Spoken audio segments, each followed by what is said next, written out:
یاد رکھ یہ جو آزمائشیں ہوتی ہیں، یہ جو تکلیفیں ہوتی ہیں، یہ جو تھوڑے سے مشکل حالات ہوتے ہیں، حضرت یونس علیہ السلام کی دوستی ہوگی حضرت جبریل امین سے، اور جناب جبریل ملنے آیا. حضرت یونس علیہ السلام فرمانے لگے جبریل میرا دل کرتا ہے مجھے اس بندے کی ملاقات کرا جو اللہ کا سب سے زیادہ عبادت گزار بندہ ہے. حضرت جبریل امین لے گئے دور دور فلسطین کے علاقے میں، اور لے جا کر ایک بندے سے ملاقات کرائی جس کی دونوں آنکھیں بھی کوئی نہیں تھی، دونوں بازو بھی کوئی نہیں، دونوں پیر بھی کوئی نہیں، اور اس بندے کی زبان پر لفظ بڑا کیا جاری تھے، یا اللہ تیرا شکر ہے، اے اللہ تیرا شکر ہے. شکر کر رہا تھا. حضرت جناب سیدنا یونس علیہ السلام کہنے لگے میں نے تجھے عبادت گزار کو ملانے کو کہا تھا، تو کہاں لے آیا؟ حضرت جبریل کہنے لگے یونس یہ ہر چیز جاننے کے باوجود اپنے رب کی رضا پہ راضی ہے. اس وقت دنیا میں نبیوں کے بعد جس سے اللہ سب سے زیادہ پیار کر رہا ہے وہ یہی بندہ ہے. یہ اپنے رب کی رضا پہ راضی ہے. اے تن میرا کنگی ہووے تے میں زلف سجن دی باوا، تے پوش میرے دی جتی بن جائے تے میں یار دی قدمی آواں. مارو مارو مینو مار مکاؤ کوئی عذر نہ پیش لے آواں، تے جے سونا ہی میرے دکھ وچ راضی، جے سونا ہی میرے دکھ وچ راضی، جے سونا ہی میرے دکھ وچ راضی تے میں سکھ نو چلے ڈاواں. مانا کہ جب اس حال میں راضی ہے تو بس ٹھیک ہو گیا، ٹھیک ہو گیا. وصل اچھا ہے نہ فراق اچھا ہے، بس جس حال میں محبوب رکھے وہی حال اچھا ہے. بس جس حال میں انہوں نے رکھا بات ٹھیک ہو گئی. اس میں اب انسان شکوہ کرتے پھرے کہ یہ کس طرح ہے وہ کس، اپنے آپ کو مطمئن رکھا ہے. مشکل کے بعد جو آسانی حضرت لقمان حکیم، ان کے نام پر قرآن مجید کی پوری سورت ہے. حضرت لقمان حکیم علیہ رحمہ آپ اپنے بیٹے کو نصیحت کر رہے تھے، کہنے لگے بیٹا کوئی مشکل آئے تو گھبرانا نہیں، کوئی مشکل آئے تو کرے بیٹوں کو سمجھ آ جائے کہ مشکل آئے تو، سمجھ آ رہی ہے بات کی، مشکل آئے تو. اور کیا خوبصورت جملے، بیٹے کو بٹھا کے کہتے ہیں بیٹا چھوٹی مشکل آئے گی تو اللہ بڑی مشکلات آسان کر دے گا. سمجھو چھوٹی مشکلات آئیں تو اللہ نے بڑی مشکلیں اس نے آسان کر دی. اور آپ کو بتاؤں اصل انسان ہوتا ہی وہ ہے جو مشکلوں میں جینے کا ڈھب سیکھ جاتا ہے، وہ بن جاتا ہے جو کرب کے حالات میں جینے کا سلیقہ سی. اپنے بچوں کو یہ سمجھانا کہ حضرت لقمان بیٹے مشکل آئے تو گھبرانا نہیں، بڑی کو ٹال دیتی ہے، وہ نیکی کا اور آسانی کا پیش خیمہ ہوتی ہے. اللہ اس کے بعد آسانی سمجھا رہے ہیں. کچھ دنوں کے بعد کہنے لگے آؤ فلاں اللہ کے نبی کی ملاقات کو چمچ، فلاں نبی علیہ السلام سے ملنے چلتے ہیں. اس زمانے میں جو نبی تھے ان سے ملنے چلے گئے. بیٹے کو بات یاد تھی، گھوڑے پہ بیٹھے، امام ابن جوزی نے اس کو لکھا ہے، گھوڑے پہ بیٹھے تھے دونوں کے پاس گھوڑے تھے. اب رستہ بہت زیادہ تھا، کھانا ساتھ لے لیا، پانی ساتھ لے لیا، رستہ لمبا تھا، صحرا کا علاقہ تھا. جب جانے لگے تو اتنی سخت گرمی ہوئی کہ گھوڑے بھی بے ہوش ہونے لگے. اچانک ایسی گرم لو چلی کہ گھوڑے بھی. اب دونوں باپ بیٹا جو تھے وہ بڑی جوش میں تھے کہ جانا ہی جانا ہے. گھوڑے سے اتر کر کے پیدل چلنے لگے. اب پیدل چلتے چلتے ذرا آگے گئے تو اب گرمی میں جتنا بندہ پیدل چلتا ہے اتنا پیاس بھی زیادہ لگتی ہے، تو پانی پیتے رہے، کھانا کھاتے رہے، کھانا پانی بھی ختم ہو گیا. تھوڑا آگے چلے نا، اس قدر تکلیف بڑی کہ حضرت جناب لقمان کے بیٹے کے پیر کے اندر ایک ہڈی پیوست ہو گئی. اتنی بڑی ہڈی تھی وہ اندر ہی چلی گئی، پیر خون کے فوارے گرنے لگے، بیٹا بے ہوش. حضرت لقمان اس کے سرانے بیٹھے تو بیٹا تھا نا، آنکھوں میں آنسو آ گئے. بیٹے نے آنکھ کھولی تو کہنے لگا ابا جی آپ تو صبر کرنے والے ہیں، آپ رو رہے ہیں. پر میں بیٹے میں کیا کروں، میرے سینے میں جو دل ہے وہ ایک باپ کا دل ہے. تو باپ جو ہوا تیری دکھ پر رونا آیا. بڑی مشکل سے دانت کے ساتھ ہڈی نکالی، ہڈی نکلی تو خون بھی چلا. صاحب زیادہ کہنے لگا حضور آپ نے تو کہا تھا ہر مشکل کے بعد آسانی ہوتی ہے، اور چھوٹی مشکل دے کے اللہ بڑی سے بچا لیتا ہے، تو ہم تو اچھے کام چلے تھے، مشکل پہ مشکل یہ کیا ہے؟ حضرت لقمان کہنے لگے بیٹا نہ تو رب کی حکمتوں کو جانتا ہے نہ پوری طرح میں جانتا ہوں، لیکن جو میں نے کہا تھا وہ بات سچی ہے. فَإِنَّ مَعَ الْعُسْرِ يُسْرًا إِنَّ مَعَ الْعُسْرِ يُسْرًا. اللہ ہر مشکل کے بعد آسانی عطا فرمائے گا، اور فرمایا میرا ایمان ہے کہ ضرور عطا فرمائے گا. یہ بات کہہ رہے تھے کہ سامنے سے دھواں اٹھا، اتنا سخت دھواں اٹھا کہ آپ نے سوچا شاید وہاں آبادی ہے، وہاں جاتا. وہاں چلنے لگے تو پیچھے سے کسی نے آواز دی ٹھہر جاؤ، رکو. بھائی رک گئے. تھوڑی دیر گزری تو کہا رک جاؤ. جب رکے تو ایک بولنے والا بولا, کہنے لگا تمہارے لیے تھوڑی دیر کے بعد جانوروں کا بندوبست کر دیا جائے گا, کھانے کا بھی بندوبست ہو جائے گا, بچے کا پیر بھی صحیح ہو جائے گا, چلے جانا, لیکن ذرا ٹھہرو. حضرت لقمان کہنے لگے بولنے والے تو کون ہے؟ تو کہنے لگے میں اللہ کا فرشتہ ہوں, میں اللہ کا فرشتہ ہوں. کہا اللہ کے فرشتے اور یہ سارا کچھ کیا ہے؟ تو فرشتہ کہنے لگا اصل بات یہ ہے کہ سامنے بستی پر مجھے عذاب نازل کرنے کا حکم ملا تھا, آپ بڑی تیزی سے آ رہے تھے, میں نے رب سے دعا کی کہ اللہ اس باپ بیٹے کی غلطی کوئی نہیں, مہربانی فرما. رب نے پہلے آپ کو صحرا میں الجھایا, پھر میری دعا کی برکت سے آپ کے گھوڑے ٹھہر گئے, پھر میری دعا کی برکت سے آپ کا پانی ختم ہوا, پھر میری دعا کی برکت سے آپ کے بیٹے کو زخم آیا, پھر میری دعا کی برکت سے سامنے سے دھواں اٹھا. فرمایا یہ جو تمہیں مشکل پہ مشکل آ رہی تھی, یہ تو میرا رب تمہیں عذاب سے بچانا چاہ رہا تھا. یہ جو تمہیں مشکل پر مشکل آ رہی تھی تو میرا مالک تمہیں عذاب سے بچا رہا, تم سمجھ نہیں رہے تھے. حضرت لقمان نے بیٹے کی طرف دیکھا تو بیٹے کہنے لگے ابا جی بات بالکل سچی ہے, افضل الذکر لا الہ الا لا الہ الا, اور پھر پڑھنے لگے حسبنا اللہ و نعم الوکیل نعم المولا و نعم النصیر. یہ ورد ہونے لگا. بھائی جب تجھے مشکل آتی ہے, آزمائش آتی, تو اس وقت سمجھتا ہے پتہ نہیں میرے ساتھ کیا بننے لگا ہے. اللہ تبارک و تعالیٰ چھوٹی مشکل دے کے تجھے بڑی سے محفوظ رکھتا ہے, چھوٹی بیماری دے کے تجھے بڑی سے محفوظ رکھتا ہے. بلکہ میں ایک دفعہ تکلیف میں, ایک آزمائش میں مبتلا ہو گیا, تو میں نے اپنے حضرت سے کہا کہ حضور سارے دکھ کٹے ہی آ گئے, کیا کیا جائے؟ تو آپ فرمانے لگے بڑے خوش نصیب ہو, جوانی میں اللہ نے دکھ دے دیے, بڑھاپے میں آئے تو برداشت نہیں ہوتے. یہ تو بڑے وقت پہ آ گئے, شکر ادا کرنا چاہیے, اس زمانے میں برداشت نہیں ہوتے. اب آسانی ہے, ان کو برداشت کرو, ہمت کرو. میرے بھائی یاد رکھیں, آزمائشیں تکلیفیں آپ کو پڑھا کرنے کے لیے آتے ہیں.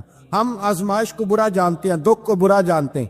دکھ تو بڑے پیارے ہوتے ہیں, یہ رونے کا سلیقہ سکھاتے ہیں, یہ اللہ کو منانے کا طریقہ سکھاتے ہیں, یہ مسجد میں جانے کا. وہ جو سکھی بندہ ہے نا, سکھی, مجھے ایک صاحب کہنے لگے 2 قسم کے لوگ مدینے سے آتے, مدینہ شریف پوچھنے لگے, کہنے لگے حضرت جی 2 قسم کے بندے ہیں, کچھ واپس جاتے ہوئے تڑپ رہے ہیں, کچھ تصویریں کھینچ رہے ہیں رخصتی کے وقت, فرق کیا ہے؟ تو میں نے کہا وہ جو تصویریں کھینچ رہا ہے وہ امیر آدمی ہے, اسے پتا ہے کہ میں پھر ٹکٹ لے لوں گا, مہینے کے بعد پھر آ جاؤں گا. اور یہ مدینہ چھوڑتے ہوئے تڑپ رہا ہے, یہ کوئی غریب ہے, یہ کہہ رہا ہے پتہ نہیں دوبارہ موقع ملے کہ نہ ملے. یہ دکھی ہے, یہ آزمائش. دکھی سکھی بندہ تو مکے جا کے نہیں روتا, وہاں بھی کھڑا ہے, ڈٹ کے کھڑا ہے. دکھی کوئی نہیں تو روئے کیسے, روئے کیسے؟ دکھی دی گل دکھی ہی جانے, دکھی دی گل. او کیا خوبصورت لفظ ہے میاں صاحب کی, اور لفظوں میں حسن دے کے کہنے لگے دکھی دی گل, اے دکھی ہی جانے تے سکھی نو کی خبراں, تے یار جنہاں دے موت نے مارے روندے نہیں تک تک قبراں. یہ مشکل مرحلہ ہوتا ہے, جب انسان تکلیف پہ ہوتا ہے پھر اس کے احساس ہوتا ہے. اور تکلیف والے کو ہی تکلیف والے کی تکلیف کا احساس ہوتا ہے. جب آپ کو اللہ مشکل دیتا ہے تو سمجھ لے رب آسانی دینا چاہ رہا, جب تیز دھوپ آتی ہے تو سمجھ لے اللہ گرم ہوا گزار کے ٹھنڈی بارش برسانا چاہ رہا ہے. اور جب چاروں طرف سے گھٹن ہو, پنجابی میں کہتے ہیں گما لگ جائے, تو پھر سارے بول کے کہتے ہیں اب جو طوفان آئے گا وہ سخت ہی آئے. اس لیے کہ گھٹن جتنی زیادہ ہوتی ہے پھر فضل بھی اتنا. حضرت نوح علیہ السلام کی قوم کو حضرت نوح علیہ السلام نے 1500 سال سمجھایا ہے. 15, کچھ لوگوں نے 950 سال لکھا ہے نا, اعلیٰ حضرت نے لکھا 1500 سال عمر ہوئی حضرت نوح علیہ السلام. اللہ تعالیٰ بندے کو جلدی سزا نہیں دیتا, بلکہ قرآن مجید میں ایک جگہ رب کریم اس طرح بھی فرماتا ہے کہ جب بندے مجھے بھول جاتے ہیں تو میں ان کے لیے نعمتوں کے دروازے کھول دیتا ہوں. بندہ سمجھتا ہے کہ میں کچھ تو ہے نا کہ میرے اندر, کہ میں جدھر جاتا ہوں خیر ہی خیر ہو جاتی ہے. وہ سمجھتا ہے کہ میری عقل ہے, حالانکہ اللہ اسے ڈھیل دیتا ہے. اللہ اسے ڈھیل دیتا ہے. گناہوں کی سزا کے 3 طریقے. ایک ہے متنبع کرنا, تنبیہ کرتا ہے اللہ, بندہ متنبع ہو جاتا ہے, یہ اللہ کا بہت بڑا احسان ہوتا ہے. ایک ہوتا ہے مہلت دینا, اور ایک تیسرا ہوتا ہے اللہ خفیہ تدبیر کرتا ہے. تھوڑا سا سمجھیے گا, انسان پر کوئی آزمائش آئی, فوراً اس کی چھٹی اس نے کہا کہ وہ فلان جگہ غلطی کی تھی تب ایسا ہوا ہے. ہوتا ہے نا کئی دفعہ آواز آتی ہے نا اندر سے, چلے بول دے کچھ نہیں ہوتا آپ کو. اللہ جانتا ہے یہاں کوئی کچھ نہیں کہے گا آپ کو, اور ہماری تو ویڈیو بھی نہیں گھومتی, یعنی خبر بھی نہیں ہو کہ کس نے ہاں کر دی کس نے نہ کر دی. آپ بغیر ٹینشن کے بات چیت کریں, آج کچھ نہیں ہوتا ہے انشاءاللہ تعالی. آتی ہے اندر سے آواز. میں آپ سے اس لیے ان چیزوں کی تصدیق کراتا ہوں کہ باقیوں کو بھی آتی ہے کہ نہیں, اس لیے تصدیق. کبھی کوئی کسی جگہ انسان پریشان ہوتا ہے تو محسوس کرتا ہے کہ وہاں مجھ سے ہوتا ہے نا جی, جس کو یہ نصیب ہو جائے بڑا خوش نصیب آدمی ہے. حضرت مولا علی فرماتے اگر تجھے دنیا میں سزا مل گئی تو بچ گیا ہے, سمجھ پھر اللہ کرم کرے گا, آخرت میں سزا نہیں دے گا. اور یہ یاد رکھ لے, وما اصابکم من مصیبت فبما کسبت ایدیکم ویعفو عن کثیر. اللہ فرماتے ہیں دنیا میں تجھے جو بھی تکلیف پہنچتی ہے وہ تیرے ہاتھوں کے کرتوتوں کی وجہ سے پہنچتی. ویعفو عن کثیر, فرمایا کثیر گناہ تو میں ویسے ہی معاف کر دیتا ہوں. یہ جو تیری زندگی میں دکھ ہے نا, یہ بھی میری قلیل سزائیں ہیں. یہ کثیر پر سزا, یہ قلیل ہے قلیل. یہ جو تمہاری زندگی میں تکلیف ہے, انسان کو سزا ملتی. حضرت فضیل بن عیاض رحمۃ اللہ تعالی علیہ گھوڑے پہ بیٹھے تھے, گھوڑا شرارت کرنے لگ گیا, اچھلنے لگ گیا, کودنے لگ گیا. تو حضرت فضیل بن عیاض نیچے اترے, ایک کونے میں جا کے نماز کی نیت باندھ لی, 2 رکعت نماز پڑھی, پھر دیر تک استغفار پڑھتے رہے, روتے رہے, دعا کرتے رہے. واپس آئے, خادم عرض کرنے لگے حضور سمجھ نہیں آئی, گھوڑے نے تھوڑی سی شرارت کی, وہ بدکا ہے, آپ نے اس کو چھوڑا ہے اور چھوڑ کر کے آپ نماز میں لگ گئے. تو حضرت فضیل بن عیاض فرمانے لگے جب بندہ اللہ کی نافرمانی کرتا ہے نا, تو جو چیزیں اس کی فرما بردار ہوتی ہیں وہ اس کی نافرمانی کرنے لگ جاتی. تو مجھے محسوس ہوا تھا کہ میں نے کہیں اللہ کی نافرمانی کی ہے, اس لیے ایسا ہوا ہے کہ میرے گھوڑے نے میری, تو میں توبہ کرنے لگا ہوں. اور اب دیکھتا ہوں بیٹھ کے بھلا کیا ہوتا ہے. میں نے سچی توبہ, حالانکہ مجھے یاد نہیں کہ میں کہاں بولا, پر کھری اور سچی توبہ کی. دوبارہ گھوڑے پہ بیٹھے تو گھوڑا بالکل صحیح ہو کے ساتھ چلنے لگ گیا. میرے بھائی, جب یہ تنبیہ ہے اللہ کی طرف سے, یہ متنبہ کیا جاتا ہے کہ تو بعد آ جا.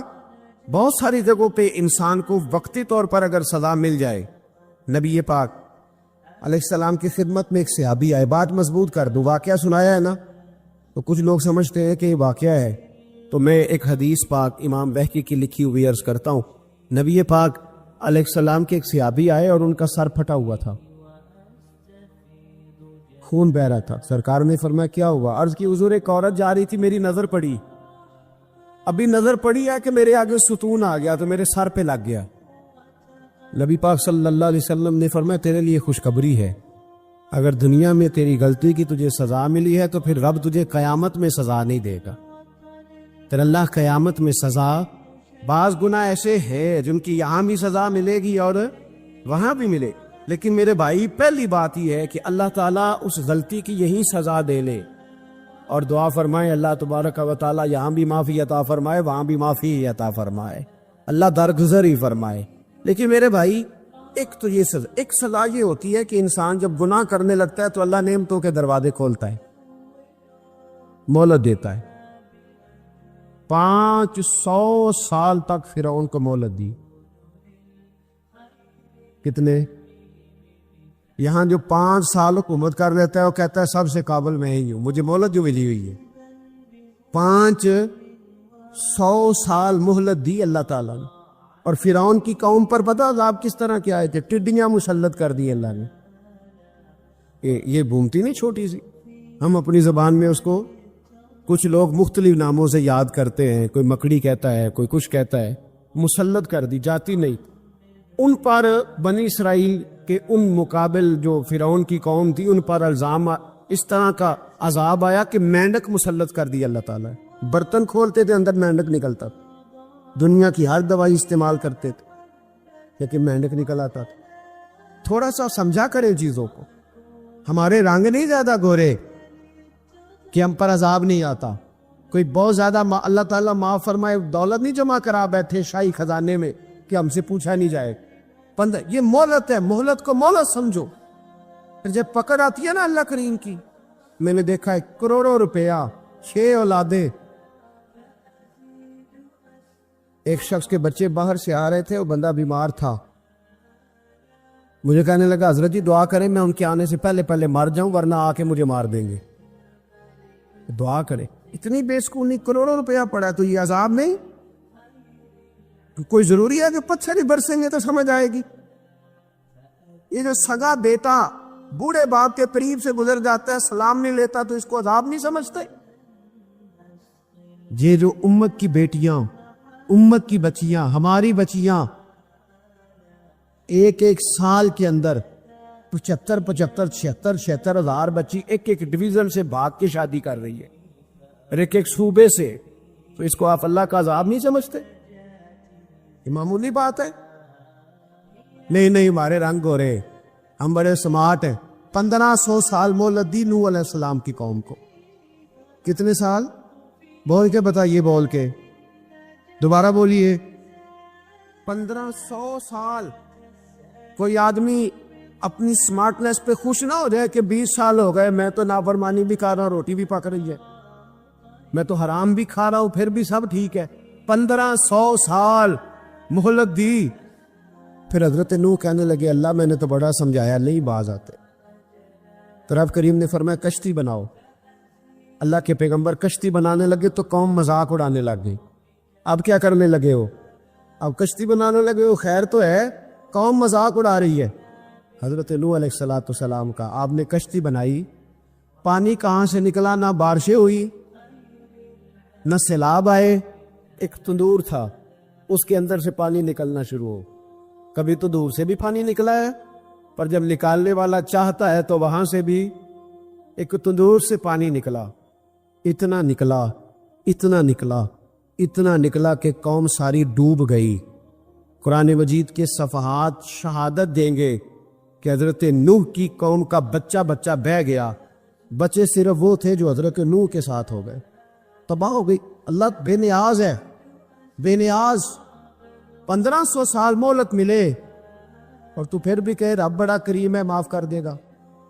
1500 سال تجھے گنجائش دے اور تو کہے کوئی نہیں, بات معافی ملنی چاہیے ابھی بھی. میرے بھائی, حضرت صالح علیہ السلام کی قوم, حضرت صالح نے تبلیغ شروع کی تو کہنے لگے پہلے معجزہ دکھاؤ. جی آج تو نہ لوگ معجزے مانگتے